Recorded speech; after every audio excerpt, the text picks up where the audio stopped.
South Atlantic ocean के बिल्कुल centre में एक ऐसा गांव है जो दुनिया से इतना दूर है कि उसे the world's most isolated settlement कहा जाता है। यहाँ सिर्फ 250 के करीब लोग रहते हैं। इस आइलैंड को ट्रिस्टन दा कूनिया कहते हैं और अगर आप इसे मैप पर देखें तो बहुत ही अजीब सी बात लगती है। ये किसी कॉन्टिनेंट के करीब नहीं है, ये किसी बड़े रूट से कनेक्टेड नहीं है। ये बस एक छोटा सा वॉल्केनिक रॉक है जिसके चारों तरफ समुंदर है। इसके सबसे करीब आबाद जमीन सेंट हेलेना का आइलैंड है जो इसके नॉर्थ में तकरीबन 2400 किलोमीटर दूर है। इसके सबसे करीब शहर केप टाउन है साउथ अफ्रीका में, जो कि इससे तकरीबन 3000 किलोमीटर दूर है। यहाँ कोई एयरपोर्ट नहीं, कोई लैंडिंग स्ट्रिप नहीं, कोई इमरजेंसी फ्लाइट नहीं और बड़े शिप्स के लिए कोई हार्बर भी नहीं। यहाँ आने का सिर्फ एक ही रास्ता है, एक छोटी सी फिशिंग बोट जो केप टाउन से यहाँ साल में बस 8 या 9 दफा आती है और इस सफर में तकरीबन एक हफ्ता लगता है और वो भी तब जब मौसम अच्छा हो। लेकिन सबसे इंटरेस्टिंग बात तो ये है कि आप कुछ भी कर लें यहाँ नहीं रह सकते। चाहे आप बहुत अमीर हो, चाहे आप अपना सब कुछ बेचकर यहाँ आना चाहते हो, तब भी पॉसिबल नहीं, क्योंकि ये आइलैंड नए रेजिडेंट्स को कबूल ही नहीं करता। यहाँ बाहर से कोई आकर नहीं रह सकता। तो फिर दुनिया के इस किनारे पर रहने वाले ये लोग आखिर हैं कौन? ये यहाँ पर पिछले 200 साल से क्यों रह रहे हैं और इन्होंने एक दफा ये आइलैंड पूरी तरह छोड़ क्यों दिया था और फिर ये वापस क्यों आए थे? इस कहानी का आगाज होता है हिस्ट्री की एक बहुत मशहूर पर्सनैलिटी से और वो है नेपोलियन बोनापार्ट। 1816 में नेपोलियन की शिकस्त के बाद ब्रिटिश ने उसे सेंट हेलेना आइलैंड पर बंद कर दिया था, जो अटलांटिक का एक और दूर दराज आइलैंड था। लेकिन फिर ब्रिटिशर्स थोड़ा घबरा गए क्योंकि पास ही एक और खाली आइलैंड मौजूद था और उन्हें डर था कि फ्रेंच इसे एक सीक्रेट बेस की तरह यूज कर सकते हैं नेपोलियन को बचाने और वापस ले जाने के लिए। तो ब्रिटेन ने फिर ट्रिस्टन दा कूनिया को अपने कब्जे में ले लिया और यहाँ एक छोटी सी मिलिट्री बेस बना दी। लेकिन जब नेपोलियन को छुड़ाने के लिए कोई भी नहीं आया तो ब्रिटिश गवर्नमेंट ने फैसला किया कि अब ये आइलैंड इंपॉर्टेंट नहीं रहा और इसीलिए एक साल बाद सोल्जर्स को यहाँ से निकलने का ऑर्डर दे दिया गया। और यहीं पर तारीख ने एक अजीब मोड़ लिया। विलियम ग्लास नाम के एक स्कॉटिश फौजी ने अपनी बीवी और 2 बच्चों के साथ यहाँ रुकने की परमिशन मांगी और फिर 2 फौजियों के साथ मिलकर वो दुनिया के किनारे पर बसे इस गांव का फाउंडर बन गया। और फिर यहाँ वक्फे से लोग आते रहे। शिपरेक्स का शिकार सेलर्स, फंसे हुए मछुआरे, इटली, हॉलैंड और अमेरिका के लोग जो इत्तेफाक से यहाँ आ निकले और फिर जानबूझकर यहीं रुक गए। और फिर आहिस्ता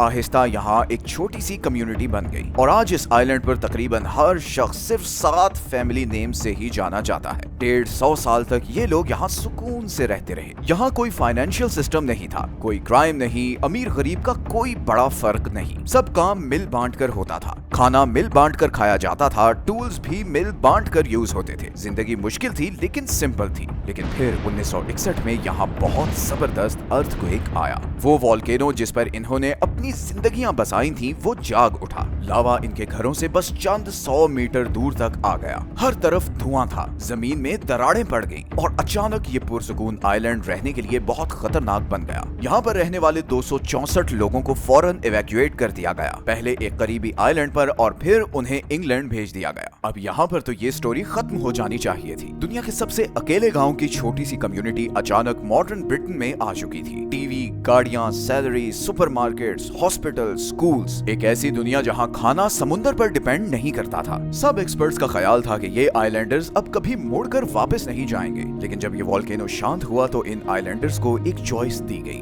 वो या तो इस कंफर्टेबल मॉडर्न इंग्लैंड में रह सकते थे या फिर एक ऐसे दूर दराज गांव में वापस जा सकते थे जहां कोई एयरपोर्ट नहीं, कोई लग्जरीज नहीं और एक एक्टिव वॉल्केनो मौजूद है। उन्होंने वोटिंग की और रिजल्ट्स अनबिलीवेबल थे। तकरीबन सब लोगों ने आइलैंड को चुना। उन्होंने हमारी दुनिया देख ली थी, यहाँ के ट्रैफिक, शोर, अनजान लोग, बंद दरवाजे, और उन्होंने इस लाइफस्टाइल को ठुकरा दिया क्योंकि उनके आइलैंड पर जिंदगी डिफरेंट तरीके से चलती थी। यहाँ कोई कुछ भी लॉक नहीं करता था, चाबियां कार्स में ही पड़ी रहती हैं, बच्चे आजादी से घूमते हैं और पास मौजूद बड़े उनका ख्याल रखते हैं। यहाँ कोई जुर्म नहीं, हर कोई पड़ोसी है, कजन है, दोस्त है। यहाँ कोई अमीर नहीं लेकिन कोई अकेला भी नहीं। यही वो चीज थी जिसके लिए वो वापस गए, सिर्फ जमीन के लिए नहीं बल्कि इस लाइफस्टाइल के लिए, एक ऐसी जिंदगी जहाँ लोग आज भी एक दूसरे के हैं। आइलैंड काउंसिल इस लाइफस्टाइल को एक खजाने की तरह प्रोटेक्ट करती है क्योंकि वो एक बहुत इंपॉर्टेंट बात समझते हैं। पैसा और डिफरेंट एक्सपेक्टेशंस रखने वाले चंद बाहर के लोग यहाँ के इस सारे लाइफस्टाइल को बर्बाद कर सकते हैं, लेकिन यहीं पर इस कहानी में एक सैड ट्विस्ट भी है। यहाँ की पॉपुलेशन कम हो रही है, नौजवान कम होते जा रहे हैं। हर साल दुनिया का सबसे आइसोलेटेड टाउन आहिस्ता आहिस्ता खालीपन की तरफ बढ़ता जा रहा है। तो वो जगह जिसने हमारी दुनिया को ठुकरा दिया था, शायद खुद अपने दम पर जिंदा ना रह सके। इन लोगों ने वो सब कुछ देखा जिसे हम प्रोग्रेस कहते हैं, कंफर्ट, पैसा,